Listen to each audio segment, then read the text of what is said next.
지상의 사회 거의 끝나가실 때 여기 20장 1절에 보면 하루는 이렇게 돼 있죠. 이때가 다른 복음서를 통해서 볼 때 고난 주간 화요일이었습니다. 이제 3일 뒤에 금요일 날 돌아가시는 거예요. 바로 3일 남겨놓고 그때 주님이 성전에서 백성을 가르칠 때 종교적인 지도자, 여기 보면 대제사장들, 서기관들, 장로들, 전형적인 사내들인 공회죠. 당시 사내들인 공회는 이 재판을 할 수 있었어요. 당신이 뭔데 이 일을 하는가? 2절에 당신이 무슨 권위로 이런 일을 하는가? 이런 일이라는 것은 바로 그 앞에 있던 성전 청교에 될 수도 있겠고, 또 백성을 가르칠 수도 있겠고, 또 나귀를 타고 들어오는 이런 모든 것들, 당신이 뭔데 이런 걸 하느냐? 이 권위를 준 이가 누구인지 우리에게 말하라, 이렇게 됐어요. 예수님께서는 이때 답변 대신 한 가지 질문을 하죠. 뭡니까? 4절에 그러면 요한의 세례가 하늘로부터냐 사람에게 붙었냐 사람으로부터냐?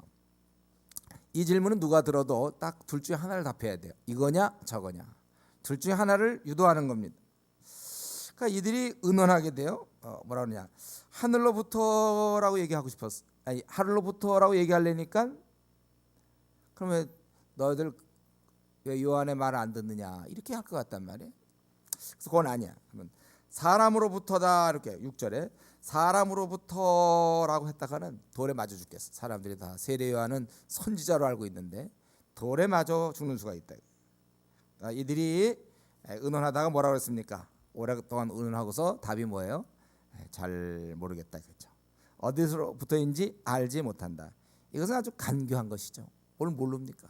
자기들은 지금 마음은 알고 있어요. 뭐냐면 사람으로부터다, 이 얘기를 하고 싶은데 맞을까봐 잘 모르겠다. 예수님께서 그러한 자들에게 나도 너희에게 얘기하지 않겠다. 이들은 간교한 자며 형식적으로는 종교적 지도자였지만 사실은 마귀의 부하들이었고 결국 예수 그리스도를 십자가에 죽일 자들이었습니다. 사내들인 당시의 최고의 의회였죠. 종교적 지도자들이고 백성을 가르치고 이들이 이끌어왔지만 이들은 사실은 영적으로 무지해서 세례 요한이 누가 보더라도 태어나는 모습이나 했던 모습 보더라도 이건 반드시 하늘의 선지자인데 이것을 못 보고 있었어요. 일반 사람들은 다 보고 있었습니다. 웬만한 소위 말하는 평신도도 다 알고 있는데 이들은 소위 그러니까 이게 목회자들 이런 사람들인데도 모르고 있을 정도로 영적으로 깜깜했다는 것입니다. 그러면서 또 간교해서 자신들의 생각을 감추고 시치미를 떼면서 알지 못한다, 이렇게 답변하고 있습니다. 하나님을 대항하고 있는 것이죠. 이들은 깊은 영적 무지 가운데서 눈이 가려져서 하나님을 대항하고 심히 악하게 그렇게 살고 있는 것입니다. 영적 무지함은 그걸로 끝나는 게 아니라 결국 하나님을 대항하는 그런 자리까지 이끌고 있는 것입니다. 이들에 대해서 하나님, 우리 주님께서는 그들의 죄를 9절부터 18절 예를 들어서 지적하고 있습니다.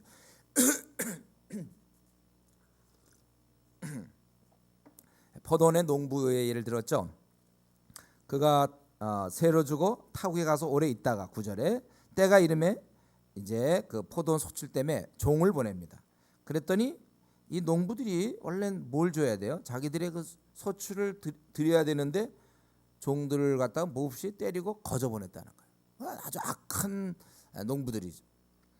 그래서 다시 보냈더니 또 때리고 능욕하고 거저 보냈다는 거예요. 아주 그러니까 분위기가 험악하죠.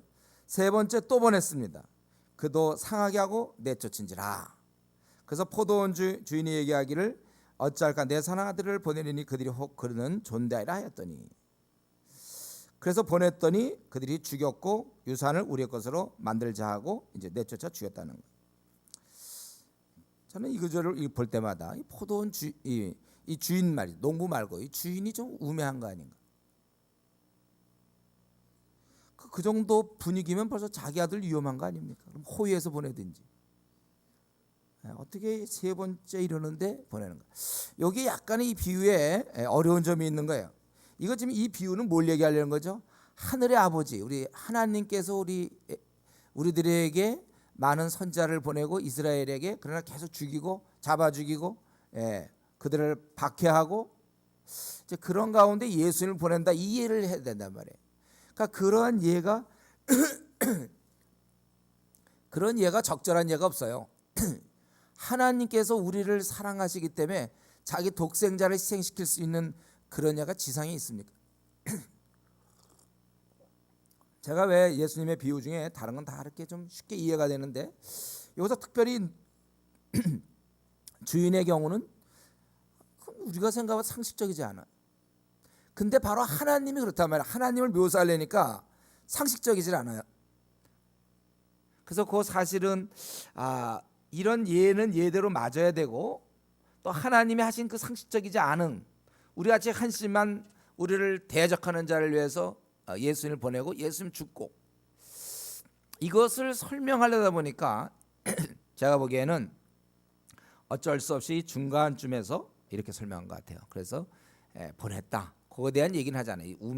우매하다든가 이 지상에 그걸로는 얘기가 안 되니까. 원래 만약 이거 예를 한다면 거기서 끝내야 돼요. 세 번째 종 이것들이 그러고서 이제 끌고 와서 진멸했다 이렇게 돼야 되는 거죠. 근데 그렇게 하기에는 그러면 원래 하나님이 하신 일이 설명이 안 되고 그러니까 또 주인이 이렇게 그냥 정도로 타협을 한 거죠. 종들이니까 좀 무시했지만 아들은 뭐 이 정도로 알면서 보내주신 거예요. 우리 사실 하나님께서는 사실 이 이해 갖고는 완전하지가 않죠. 존대하라고 사실 보낸 건 아니에요. 하나님은 죽일 거 알지만 보낸 거죠. 여기에 이제 크신 사랑이 있는데 어쨌든 그래서 이들이 포도 밖으로 내쫓아 죽였느니라.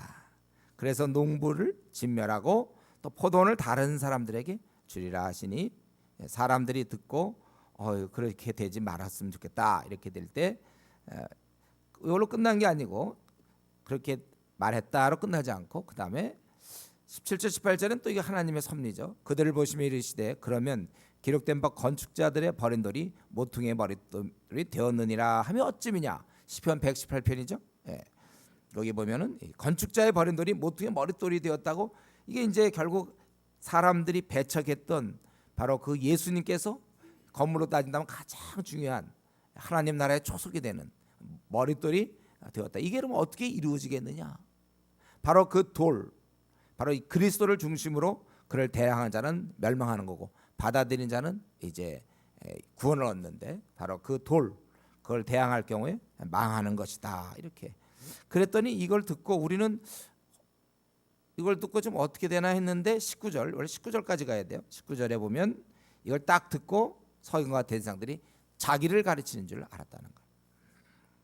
그래서 즉시 잡고자 하되 백성을 두려워했다 이렇게 되어 있습니다. 여러분 우리 주님께서는 지상에 계실 때 많은 사람들의 도전을 받았습니다.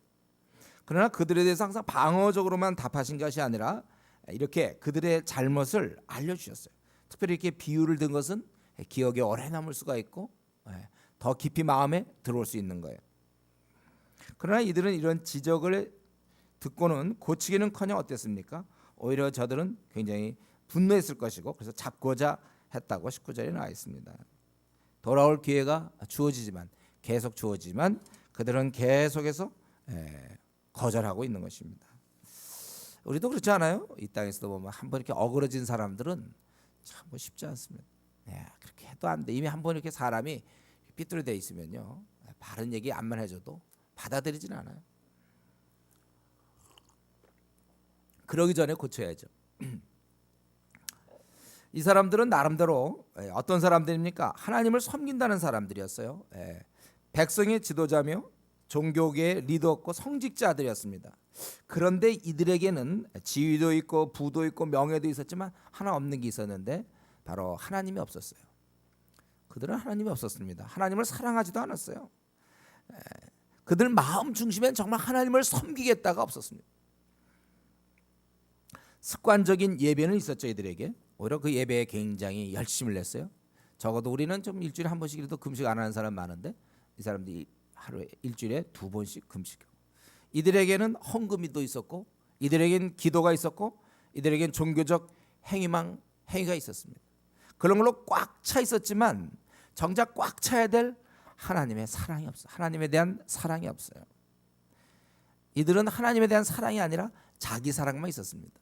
원래 우리가 그리스도인이 될 때 어떻습니까? 자기는 죽는 거 아닙니까? 나는 더 이상 이 땅에서 명예나 사람의 알아줌을 나는 포기하겠다. 그리스도 예수의 사람들은 그 정과 욕심을 십자가에 못 박았느니라. 우리는 예수님 믿는 순간 예수님이 한번 이 죄를 위해서 우리 죽으신 것처럼 우리도 마찬가지로 죽는 거예요.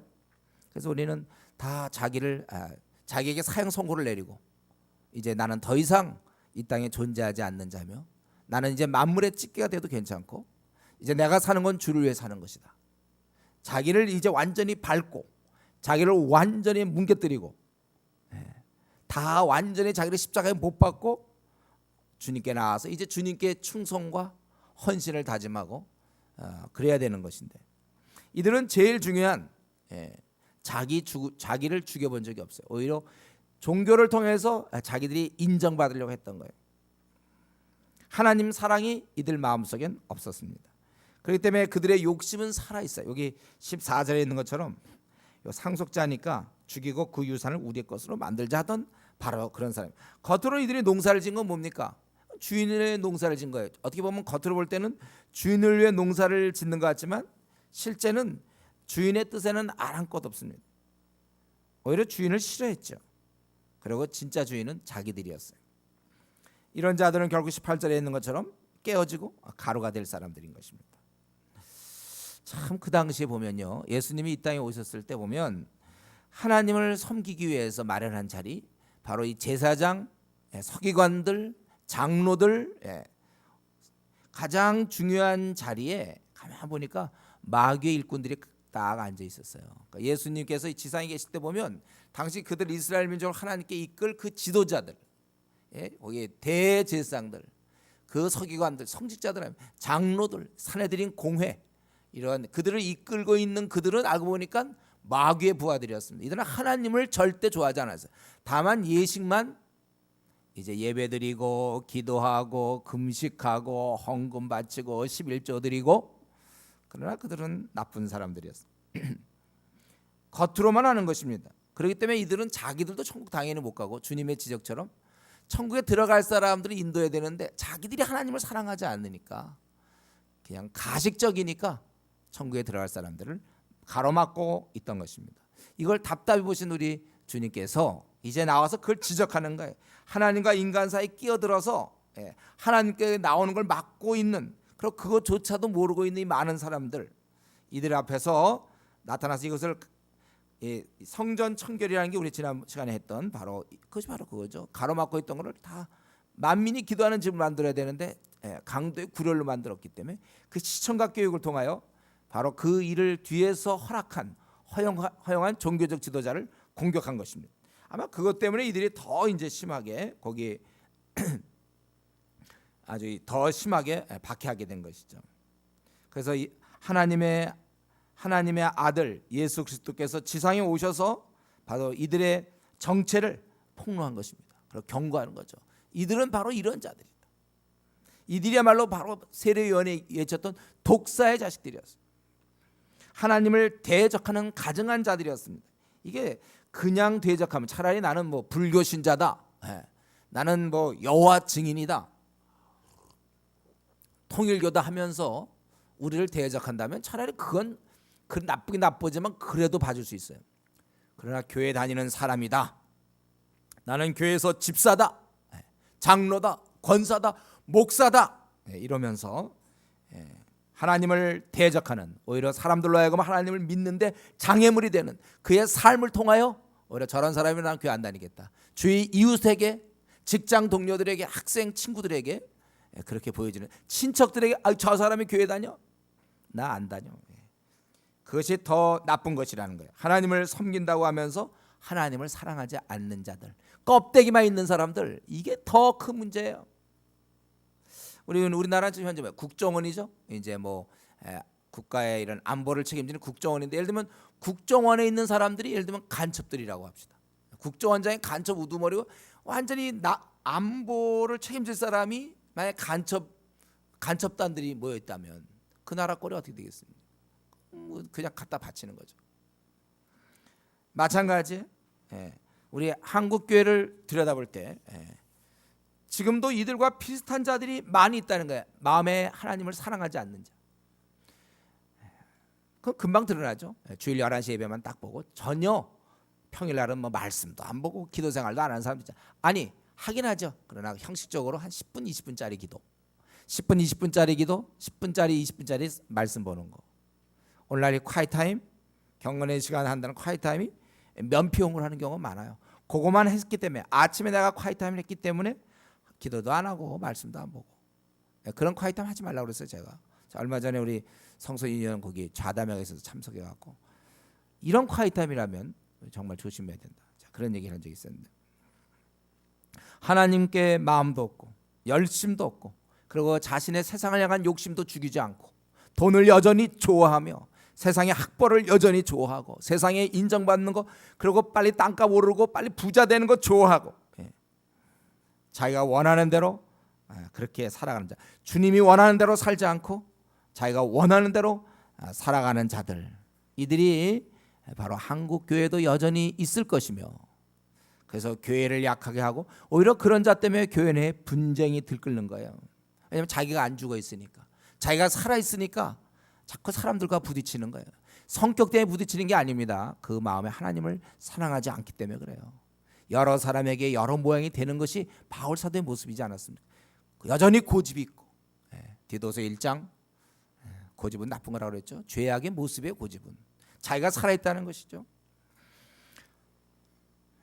그가 교회 내에서 분쟁을 일으키고 교회의 전진을 가로막고, 정말 다 주를 위해 살자 그래도 혼자 다른 거 해서 회의를 이상하게 만들고 전진을 가로막으며, 밖으로는 교회에 들어올 사람을 자기가 있으므로 친척이 교회를 안 나와요. 학교 친구들이 교회를 안 나오게 합니다. 그런 사람들이 있다는 거예요. 직장 동료가 교회 나오지 않도록 일조하는 그런 사람들이 있다는 것입니다. 여러분, 이것은 꼭 교회 지도자만을 얘기하는 게 아니에요. 교인도 마찬가지입니다. 교인이라는 이름이 붙는 순간, 하나님의 아들 딸이 그 이름이 붙는 순간, 우리는 세상 앞에서 하나님 나라의 사신입니다.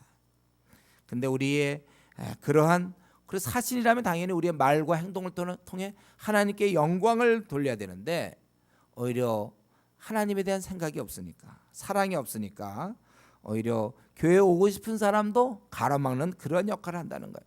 그래서 이는 엄밀한 의미에서 여기 서기관들, 대제사장들, 장로들, 이거에 대해서 아마 오늘날 따지면 목사들, 교육자들도 마찬가지, 그 직위가 그를 보장하지 않는 거예요. 이들은 사실은 하나님의 일꾼입니까? 이들이 하나님 나라의 백성인가요? 이들은 마귀의 일꾼이고 마귀의 백성이에요. 지위는 지금 하나님 나라의 아주 높은 지위, 성직자지만 이들은 하는 짓은 마귀의 짓을 한단 말이에요. 주위 사람이 저 사람 보면 교회 다니고 싶지 않아요. 약속도 안 지키고 돈 구두 세고, 친척 한번 뭐 돈 있을 때 등록금 한번 대준 적 없고, 어디 친구들 가서 뭐 사줘 본 적 없고, 하나님이 모욕을 받고, 그런 자들이 많을수록 교회는 힘을 잃는 것입니다. 이런 껍데기 성도로 인해서 불신자는 교회에 나오고 싶어도 나올 기회를 가질 수가 없는 거예요. 그렇기 때문에 행여 우리가 이런 사람이 아니기를 소망해야 합니다. 여러분, 저와 여러분 절대로 우리가 이런 교회의 나름대로 직분을 갖고, 교회 직분 안 가도 좋아요. 하여튼 교인이라는 이름을 갖고서 행여라도 하나님의 영광을 가르는, 그래서 학교 친구들이, 직장 친구들이 교회에 나오지 않는 그런 사람이 혹시 행여라도 내가 되어서는 안 된다. 우리 자신을 돌아보고 조심해야 됩니다. 우리 이걸 볼 때 참, 아이고 그 당시 서기관들, 바리새인들, 저것들, 아이고 장로들, 참 하나님, 예수님 죽인 자들이 이들 아닙니까? 한심하다 그러지만 오늘날 우리의 모습은 어떤지 우리가 조심해. 그래서 우리가 어떤 때는 왜 내 주위 사람들이 주님께 교회 나오겠다는 사람이 없는가? 친척들이나 내 주위 사람, 내가 전도 안 해서가 아니라 어쩌면 이미 내 삶이, 내 삶 속에 실제로 내 마음에 하나님을 사랑함이 없기 때문에, 그래서 내 삶이 제대로 된 성도의 모습이 아니기 때문에 그들이 혹시 오지 않는 게 아닌지 우리가 잘 살펴봐야 될 것입니다. 혹시 우리 중에 이런 말씀을 들을 때마다 혹시 이렇게 좀 불편한 사람 있습니까?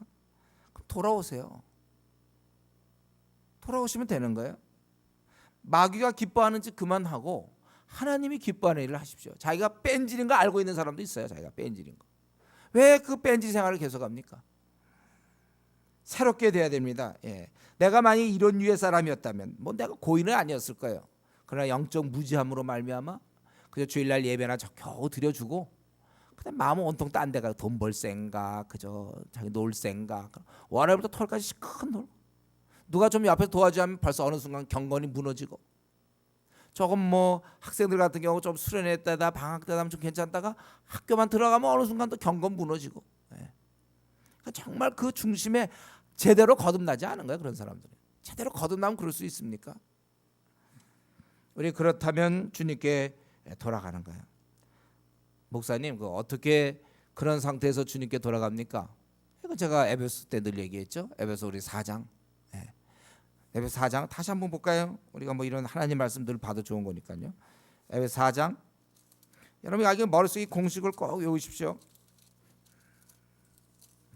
4장 17절부터 제가 보겠습니다. 그러므로 내가 이것을 말하며 주 안에서 증언하노니 이제부터 너희는 이방인의 그 마음에 험한 것을 행하같이 행하지 말라. 신약 313쪽에 그들의 총명이 어두워지고 그들 가운데 있는 무지함과 그들의 마음의 굳어짐으로 말미암아 하나님의 생명에서 떠나 있도다. 그들이 감각 없는 자 되어 자신을 방탕에 방임하여 모든 더러운 것을 욕심을 행하되. 세상 사람들은 감각이 없단 말이에요. 만취돼 있다니까요. 술에 완전히 취해서 자기가 하고 있는 일이 뭔지도 몰라. 필름이 끊겨져 있는 것 똑같아.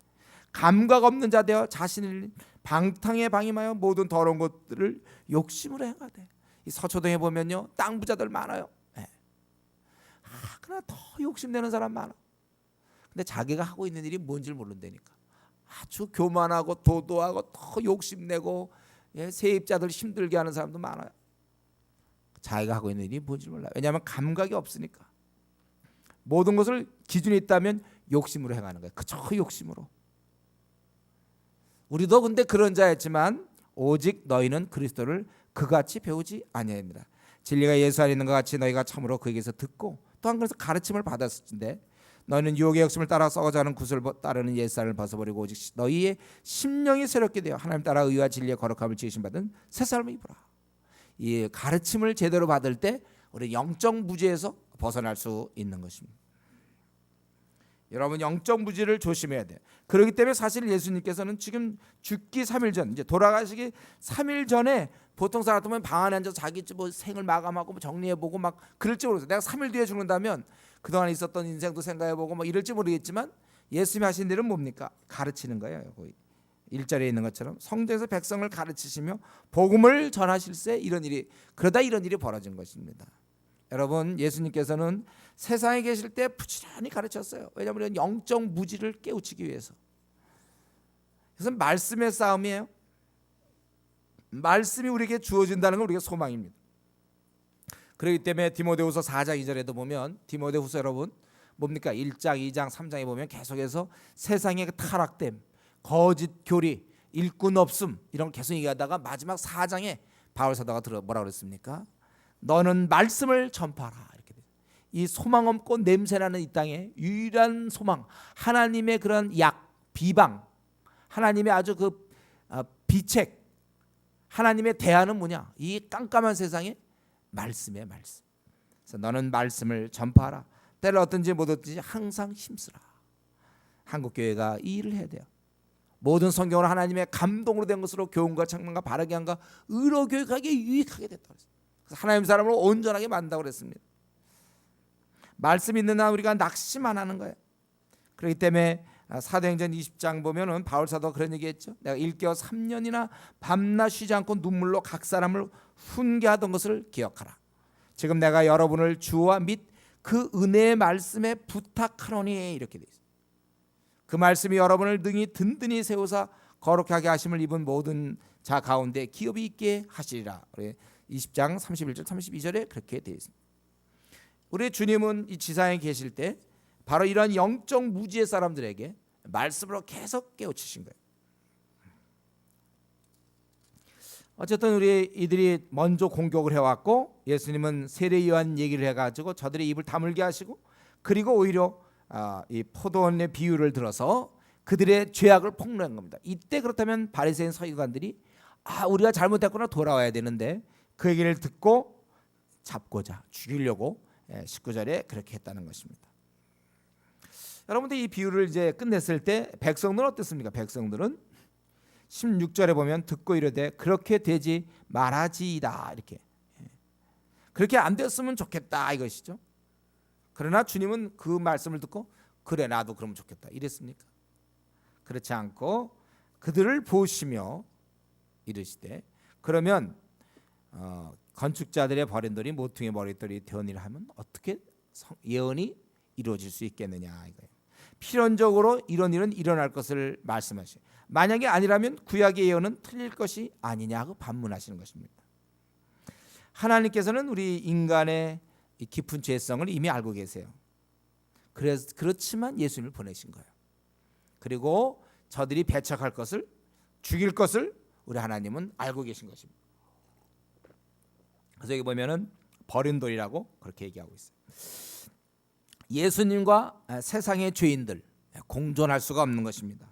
주님과 죄는 공존할 수 없는 거예요. 죄가 죽든지 주님이 죽든지 둘 중에 하나인 것을 오늘 본문을 통해서 우리는 계속해서 누가복음 이제 끝날 때까지 보면 죄가 죽든지 아니면 주님이 죽든지 둘 중에 하나인데 결국 죄가 주님을 죽이는 것이죠. 여러분, 이것은 주님과 죄는 공존할 수 없습니다. 믿지 마세요. 있다고 믿지 마십시오.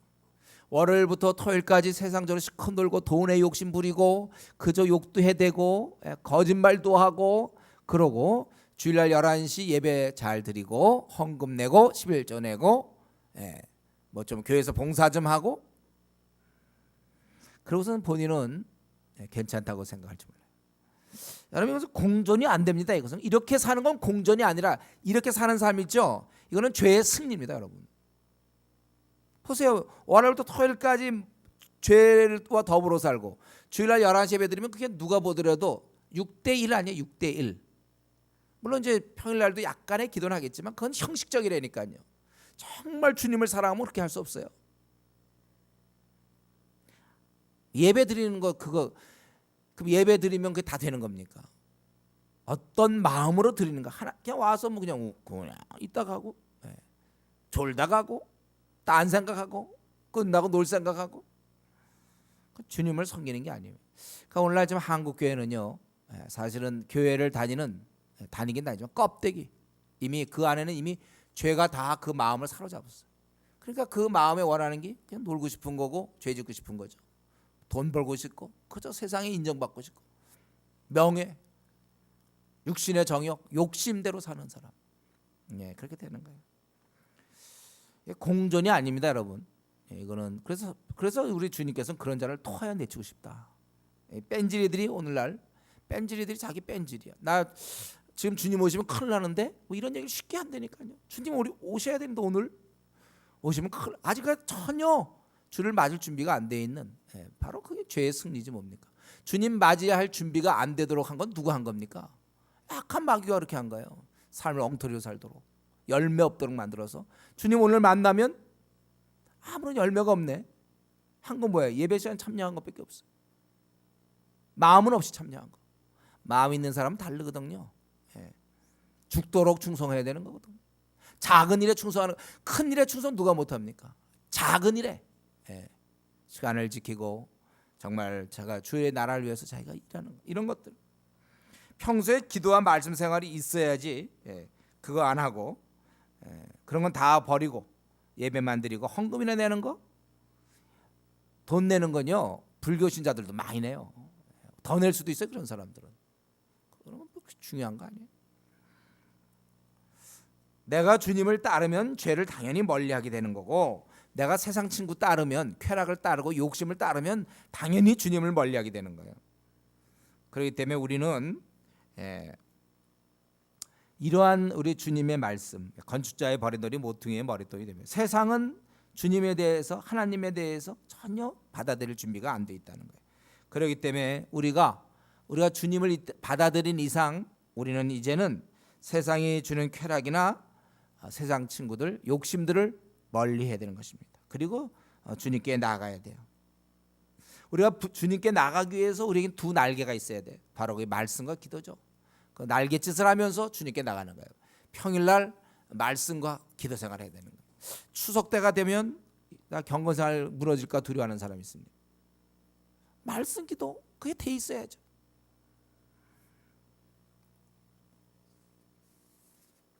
이제 한 가지 더, 이제 20절부터 이런 분위기 속에서 아주 20절부터 26절까지 가이사에게 세를 바치는 문제. 참 이거는 정말 이들의 머릿속에서 나오는 아주 간교한 게,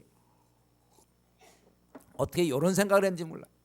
이들은 아주 그냥 어떻게 하면 예수님을 잡아 죽일까 머리를 굴린 거예요. 머리를. 이건 정말 이 질문은 너무나 절묘해요. 여러분 우리가 이거 워낙 예수님이니까 그렇지 웬만한 사람은 다 질 수밖에 없는 질문이에요. 이런 질문은 뭡니까? 여기 어떻게 됐어요? 20절에 보면 이에 그들이 엿보다가 예수를 총독의 다스림과 권세 아래 넘기려 하여 정탐을 보내어 그들로 스스로 의인인 체하며 예수의 말을 책잡게 아니했어요. 가서 쓱 예수님과 같이 있으면서 이제 쓱 한마디 던져가지고 딱 덧을러 갖고 그냥 꽉 잡으려고 하는 거죠. 그들이 물어 이르되 선생님이여 우리가 아노니 당신은 바로 말씀하시고 가르치시며 사람을 외모로 취하지 아니하시고 오직 진리로서 하나님의 도를 가르치시나이다.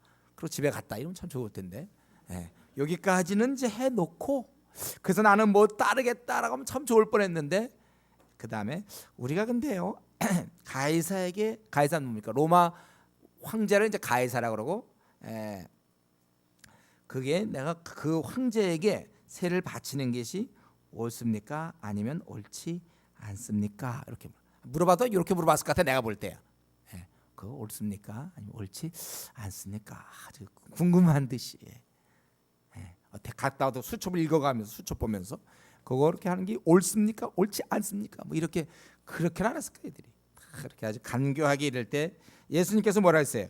그 간계를 아시고 지금 이들이 누구를 공격하고 있습니까? 하늘의 임금 자기들을 만드신 전능자 하나님을 공격하고 있는데 이건 모르겠습니까? 간계를 아시고 이르시되 대라니원 하나를 내게 보이라. 그 당시 은화죠. 누구의 형상과 글이 여기 있느냐? 대답하되 가이사의 것이니라. 거기 보면은 데나리온에 뭐가 생기지만 디베리우스 황제, 로마 황제의 상이 그려져 있어요. 그리고 거기에 글씨가 써 있어요. 그가 이제 다스리는 자로서 대제사장으로서 이제 그런 글씨들이 있단 말이에요. 그럴 때 여기에 그들이 얘기하기를 누구가 써 있느냐? 그러니까 가이사의 것, 로마의 황제가 여기 있다 이랬어요. 그럴 때 이르실 때 그런즉 가이사의 것은 가이사에게, 하나님 것은 하나님께 바치라 하시니라. 이들은 아주 머리를 쓴 거죠. 만약에 가이사에게 세를 바치는 게 옳습니까? 옳지 않습니까? 세를 바치는 게 옳다 그러면 당시 식민지에 있던 유대 백성들 지금 예수를 메시아인 줄 알고 다른 사람들로 하여금 완전히 실망케 하는 것이죠. 그들은 로마로부터 독립을 기대하고 있는데 그래서 백성들이 그러면 예수님을 거부하게 될 거예요. 지금 막 인기가 좋아요. 지금 예수님 마지막 때 사람들 메시아인 줄 알고 막 따랐어요.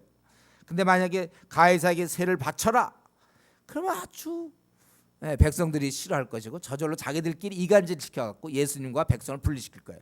왜냐하면 이들이 못 죽이는 이유가 백성들을 두려웠기 때문에 19절에도 그랬고 또 6절에도 돌로 칠까 봐 못하고 있었단 말이에요. 그러니까 이것도 좋고 근데 이들이 원래 원한 건 그 다음 단계죠. 옳지 않다고 얘기하길 바래요. 그래서 20절에 얘기한 것처럼 예수를 총독의 다스림과 권세 아래 넘기려 하기 때문에 이들이 이 질문할 때는 사실은 옳지 않다라고 얘기해 주길 바란 거예요. 백성과 사이 나는 것보다는 옳지 않다면 결정적으로 로마 정부에 자기들은 손 하나 까딱 안 하고 자기들의 원수를 제거할 수 있는 것이죠. 그러면 옳지 않다 그러면 로마 법정에 세울 수 있거든. 그래서 이게 관계란 말이에요. 근데 예수님의 대답은 참 대라니온 하나 가져와서 이게 누가 있느냐? 가이사의 것이다. 이르시되 그러면 가이사의 것은 가이사에게, 하나님 것은 하나님께 바치라 그렇게 얘기했어요. 여러분 이 땅에는 가이사의 것으로 분류되는 게 있어요. 가이사의 것으로. 우리 정부가 하고 있는 행동들, 무슨 치안을 위해서, 교육을 위해서, 환경을 위해서, 정치, 우리 경제 발전을 위해서, 뭐 이런 모든 걸 위해서 하는 것, 우리는 그들의 수고를 인정해야 됩니다. 우리는 국가가 유지되도록 우리가 세를 내기도 하고, 국가에 우리가 순종하고, 법 질서를 따르고 뭐 이러는 거예요. 또 뭘 국가뿐만 아니라 여러분이 만약에 직장이면 직장이 그런 질서가 있을 거예요. 우리는 그런, 학생이면 학교에 그런 질서가 있는 것이고, 가정이면 가정의 질서가 있어요. 우리는 이것을 인정해야 됩니다. 그러나 이러한 우리의 의무 말고 또 하나의 의무가 있는 것은 하나님, 하나님께 드려야 될 의무가 있어요. 하나님의 것은 하나님께 바쳐라. 우리는 이 땅에서 해야 할 일을 소홀히 하면 안 됩니다. 그러나 동시에 하늘나라 백성으로서 하나님께 드려야 될 헌신과 의무를 또 무시해서는 안 되는 것입니다. 그리고 여기 한 가지 좀 중의적인 면이 있죠. 뭐예요? 그 은화에 로마 황제가 새겨져 있기 때문에 이건 가이사의 것이다 이렇게 얘기했잖아요. 근데 사실은 우리에겐 뭐가 새겨져 있습니까? 하나님의 형상이 새겨져 있거든요. 저와 여러분은 사실 하나님의 거예요. 너희는 너희 것이 아니라 값으로 산바되었다. 우리는 하나님의 것입니다. 그렇기 때문에 누가 좀 놀다가 때가 되면 헌신하겠다, 아주 건방진 얘기죠. 자기 것인 것처럼 때가 되면 나도 헌신하겠다. 그러면 그 전까지는 자기 것입니까? 이게 우리는 하나님의 것이에요. 이 말은 누구나 다 하나님 앞에 자신을 바쳐야 되고 순종해야 된다는 거예요. 하나님 앞에 의무를 우리가 저버려서는 안 되는 것입니다. 이제 말씀을 좀 마쳐야 되겠는데, 오늘 본문 전체를 통해서 결국 뭐예요? 지금 예수님과 당시의 그 종교적 지도자, 겉으로는 종교적 지도자요, 속으로는 마귀의 일꾼, 하늘의 정말 신실한 종과 이 마귀의 종의 싸움입니다. 예수님과 바리새인들, 서기관, 제사장들, 대제사장들, 종교적 지도자의 싸움이에요. 오늘 이게 본문이 그것이죠. 우리가 이걸 알아야 돼. 우리가 주님의 뜻을 이루어 나갈 때 항상 이러한 반대자들이 있다는 것, 저항이 있다는 것. 주님의 뜻대로 살고자 할 때 여러분, 마귀는 이 땅에 있거든요. 마귀가 가만히 있지 않아요. 지금 많은 그 힘들을 비축해 놨고 구축해 놨어요. 그래서 우리가 뭔가 주님의 일을 하려고 할 때 마귀는 가만히 있지 않아. 사람을 통해 역사하는 것입니다. 더구나 이렇게 성직자를 통해서도 역사할 수 있어요. 우리가 주님의 뜻대로 정말 성경대로 살려고 한다면, 성경대로 안 살면야 이제 같이 노니까 괜찮죠. 성경대로 살고자 할 때 우리는 항상 대적하는 자가 있고, 불교 신자나 통일교나 여호와 증인뿐만 아니라 심지어는 교회 내에도 있을 수 있어요. 교회 다니는 부모일 수도 있고, 교회 다니는 배우자일 수도 있어요. 때로는 목사일 수도 있고, 장로들 수도 있고, 권사도 있을 수도 있고, 집사도 있고, 조장일 수도 있다는 거예요.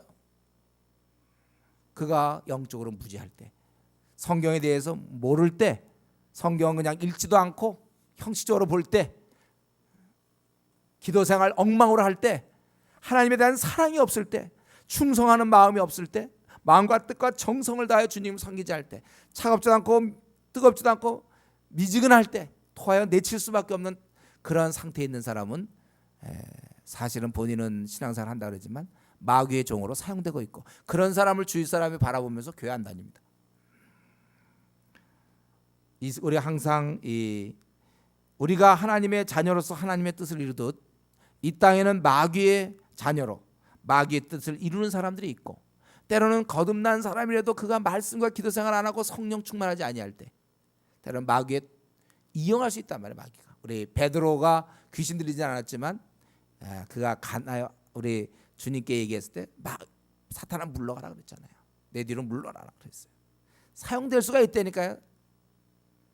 나는 정말 우리가 뭐 귀신 들려서가 아니라 정말 마귀에 붙잡힘 받을 수가 있어요. 너무 말씀과 기도 생활 안 할 때, 비어 있을 때, 그가 교회 직분자라 할지라도 오히려 다른 사람을 실족시킬 수도 있는 것이고, 때로 막 교회가 요즘 막 싸워서 뭐 이런 좋은 얘기는 아니에요. 우리는 이렇게 되면 절대 안 되지만 때로는 해서 막 상처받아서 교회 안 다니게 하고, 그때 그는 마귀에게 때 사용된 거예요. 우리 베드로가 뭡니까? 가장 세상에서 비천한 계집종에게 부인하는 것, 그거 제가 말씀드렸죠. 기도 없는 성도는 세상에서 가장 작은 자에게도 진다고 그랬어요. 우리 이 땅에서는 하나님의 자녀가 있는 반면에 마귀의 자녀도 있기 때문에 필연 싸움이 생길 수밖에 없습니다. 우리는 이것을 당연히 여기면서 그러면서 우리가 주님 나라 확장을 위해서 일하는 법을 배워야 돼요. 먼저 우리 자신이 충실해야죠. 우리 자신이 성령 충만하고 말씀과 기도와 이런 걸로 무장돼 있어야 되는 건 당연한 것입니다. 그리고 우리가 이 하나님 나라를 어떻게 하면 이 마귀의 자녀들이 가득한 곳에 확장시킬 수 있는가, 우리가 그 궁리를 해야 되는 거예요. 안타까운 것은 오늘날 한국교회가 싸움을 안 해요. 애당초 그 영혼들과 싸우지 않고 교회로 다 들어와서 후퇴해서 교회 안에서 정말 우리 교회용 그리스도인들, 교회 안에서만 있는 사람들, 한국교회 참 안타깝습니다. 우리는 하나님 십자가의 군사라고 그렇게 얘기하지만 무슨 군사입니까? 스스로 무장해제했는데 싸울 생각을 애당초 안 하는데요. 뭐 여러분 전도하다 보면 뭘 느낍니까? 교인들이 반대하잖아요. 꼭 이런 방법입니까? 뭐 그럼 당신은 어떤 방법으로 그럼 영혼을 구원하고 있습니까? 우리는 정말 모욕을 당해가면서 그러나 우리는 태도는 무례하면 안 되죠.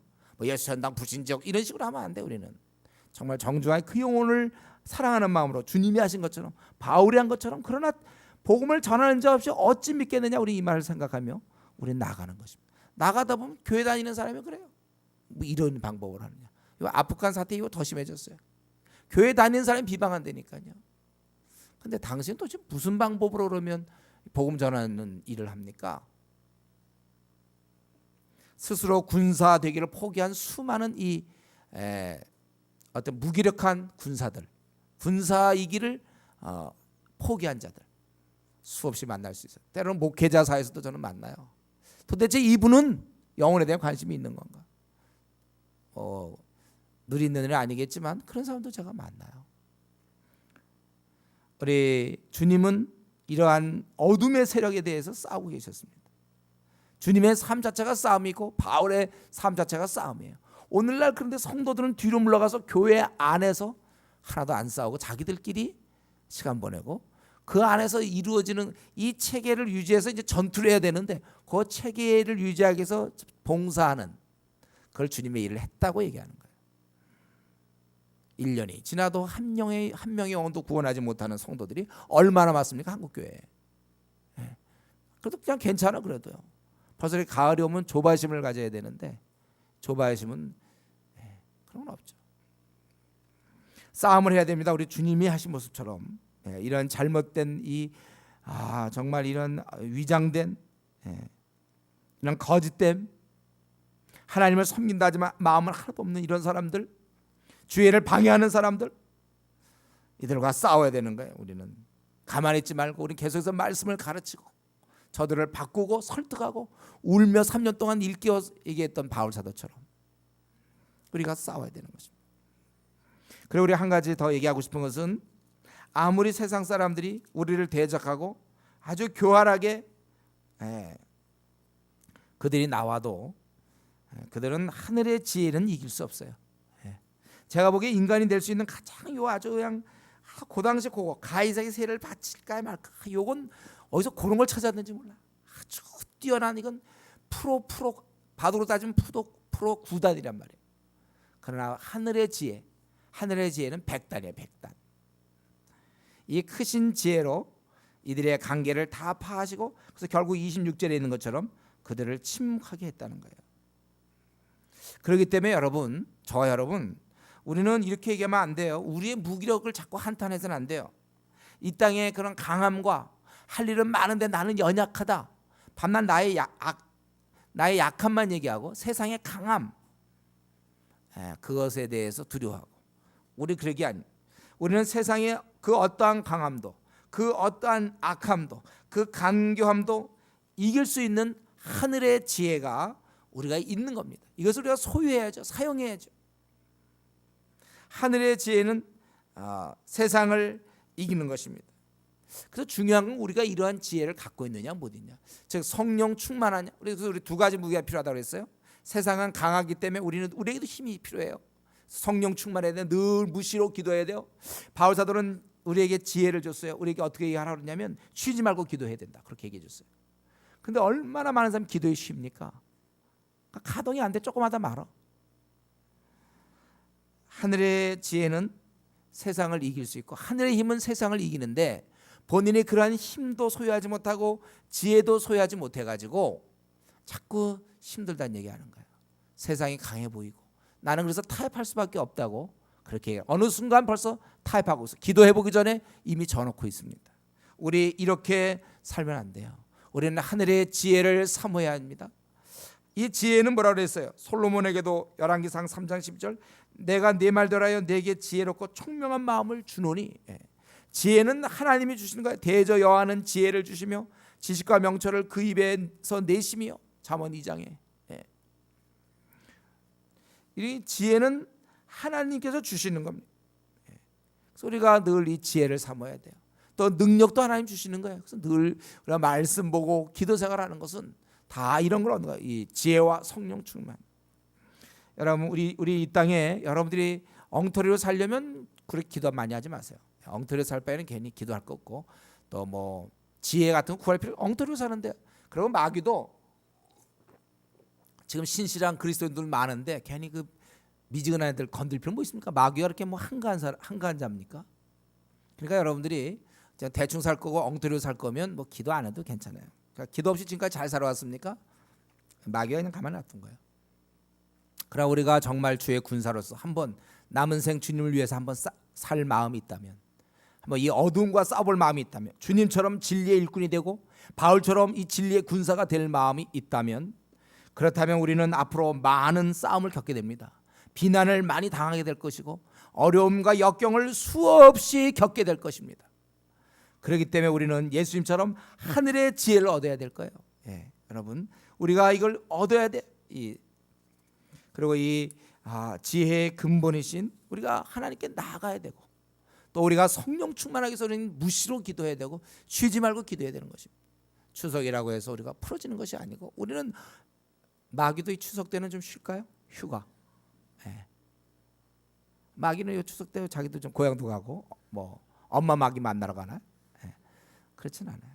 우리가 스스로 무장해제하는 일이 없도록 내가 아무리 추석 때라 할지라도 내가 말씀 보고 기도 생활하고 오히려 더 죄를 지을 수 있어요.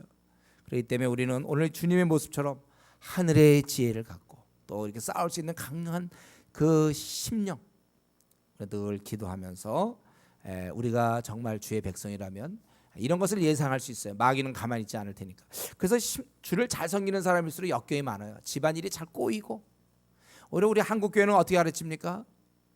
주님 잘 섬기면 만사형통하는 것처럼 가르치죠. 그거는 있을 수 없. 성경적이지 않아요.